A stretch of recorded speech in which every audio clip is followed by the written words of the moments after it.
Hello students, today we'll discuss about singularities, zeros and poles of any complex function. Let's start with singularity.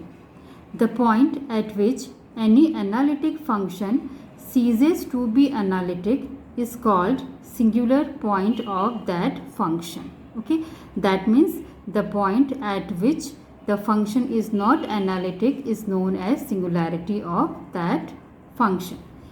Or we can say, in other words, if fz is not analytic at z is equal to a, but analytic at least one point in neighborhood of z is equal to a, okay, then a is called singular point of fz and it is known as singularity of fz.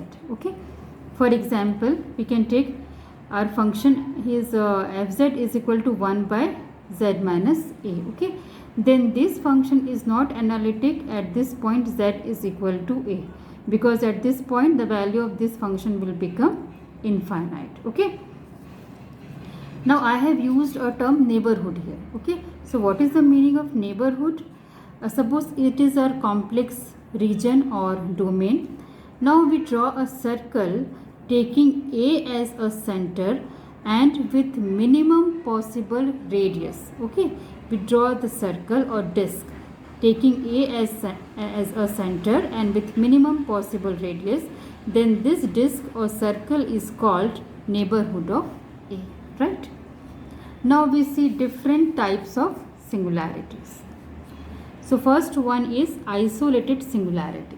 Okay, so the point z is equal to a is called isolated singularity of the function if the function is not analytic at z is equal to a but analytic everywhere in deleted neighborhood of a. Okay, deleted neighborhood of a, that means we delete this point a from this neighborhood of a. Okay, or we can say the function will have isolated singularity at z is equal to a if it is everywhere analytic in the neighborhood of a except z is equal to a. Okay, now see examples.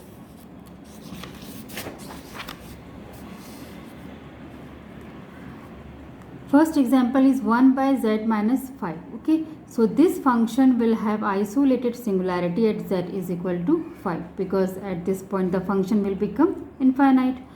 And the second example is fz is equal to 1 by z minus 2 into z minus 3. Okay, so this function will have isolated singularity at z is equal to 2 and z is equal to 3 because if we draw a circle taking 2 as center and half as a radius, okay, then the function will not have any other singularity within this circle except z is equal to 2. Okay, so the function will have isolated singularity at z is equal to 2 and the similar argument is valid for z is equal to 3.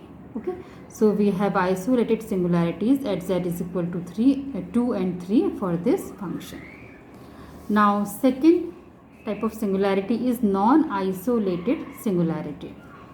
If the function fz is equal to 1 by z minus a contains infinite number of singularities in neighborhood of a, then it is called non-isolated singularity. Okay, so we see example. F of z is equal to 1 by 10 pi by z. It is our function. So for singularity we put this 10 pi by z is equal to 0. So pi by z is equal to n pi and this pi will cancel each other and n is a natural number here, 1, 2, 3 up to infinite. So z is equal to 1 by n. Okay, now we put n is equal to 1, 2, 3, then we'll get z is equal to 1, 1 by 2, 1 by 3 and so on up to infinite. Okay, so these all points 1, 1 by 2, 1 by 3, these all points come in neighborhood of z is equal to 0. Okay, so we can say the neighborhood of 0 contains infinite number of singularities for this function. Okay, So z is equal to 0 is a non-isolated singularity here. Okay. Now we see the next singularity, which is removable singularity. A singularity which can be removed by defining the function suitably is called removable singularity. Or we can understand it better in this way: if the function is having infinite or indeterminate value at z is equal to a, but limit z tends to a fz does exist, then it is called removable singularity. Okay, so in this way we can check the function is having removable singularity or not. Now see examples. First example is our function is sin z by z. Okay, so at z is equal to 0, we check the singularity here. So f0 is equal to 0 by 0, which is indeterminate value, but limit z tends to 0, sin z by z is equal to 1, which exists. Okay, so this function will have removable singularity at z is equal to 0, right? Now we take another example. Fz is equal to e to the power z minus 1 by z. This function will also have removable singularity at z is equal to 0.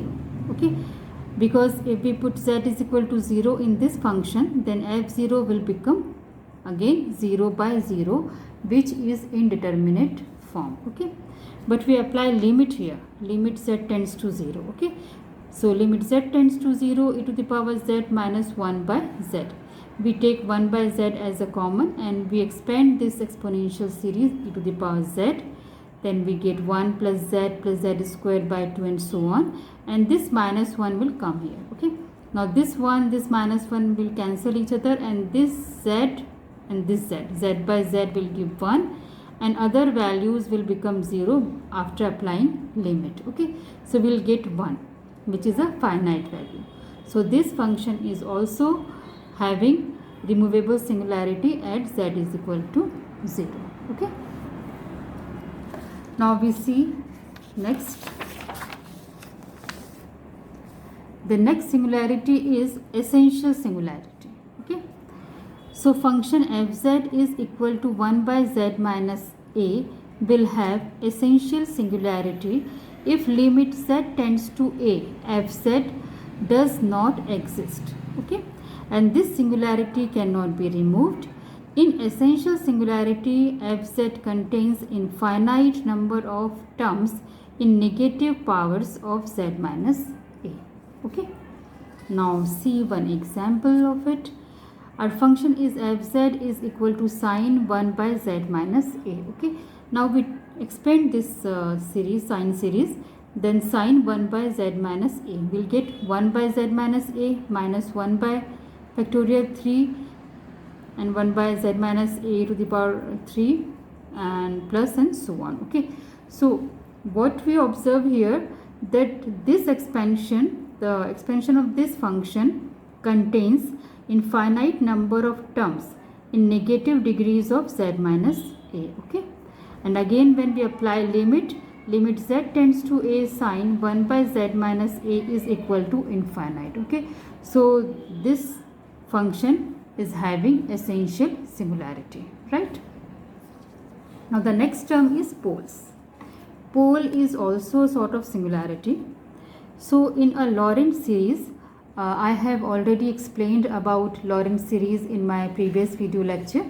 So in a Lorentz series, fz is equal to summation an z minus a to the power n, where n is varying from 0 to infinite, plus summation bn z minus a to the power minus n, again n is varying from 1 to infinite.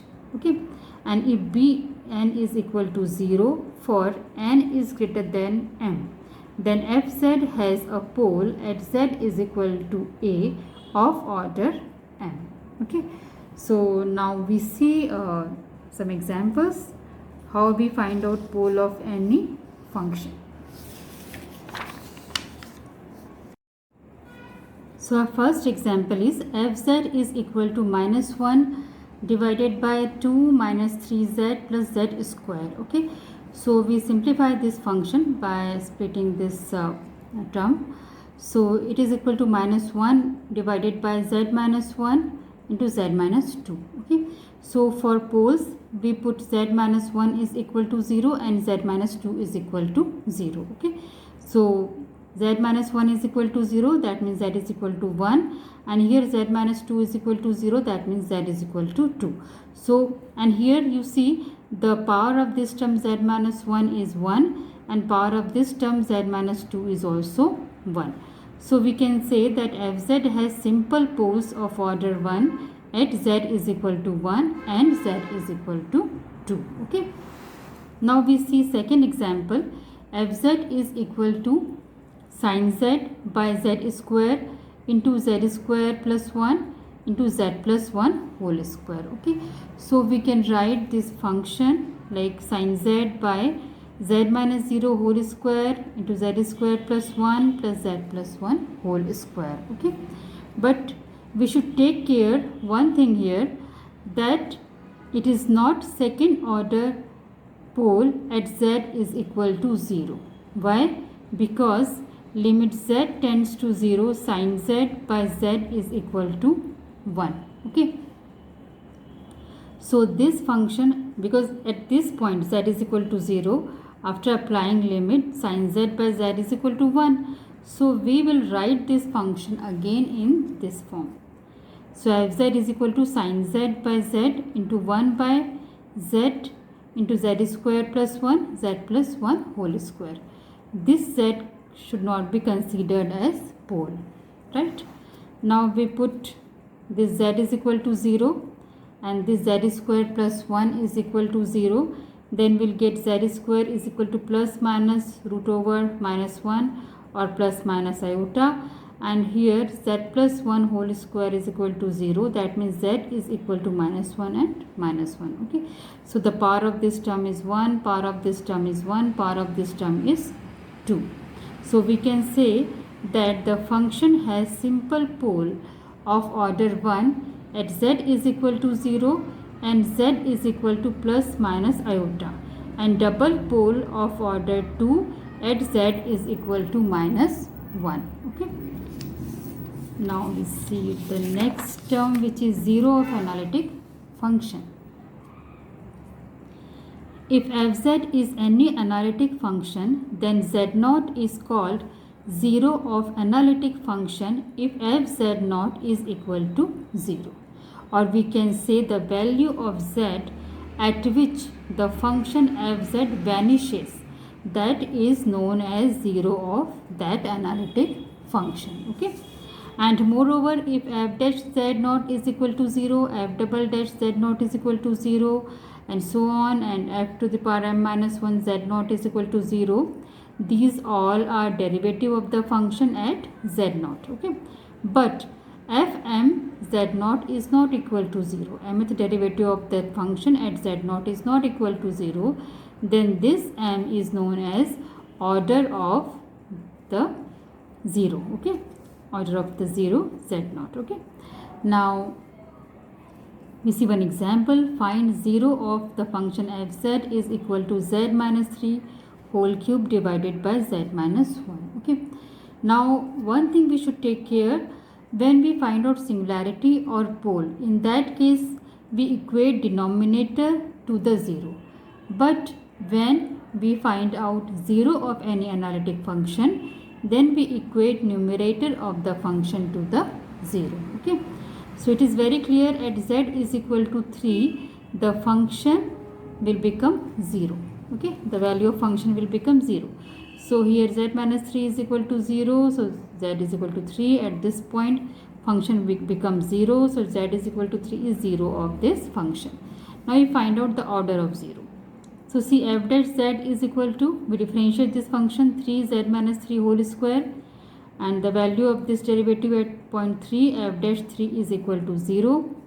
Again f double dash z is, we again differentiate this function, then 6z minus 3, and again at z is equal to 3, this function will become 0, derivative of this function will become 0, and we take third derivative f triple dash z, which is 6, which is not equal to 0. Okay, so this is not equal to 0, hence 3 is order of 0 at z is equal to 3 for given function fz. Okay, so I hope this lecture was useful for you. Thank you.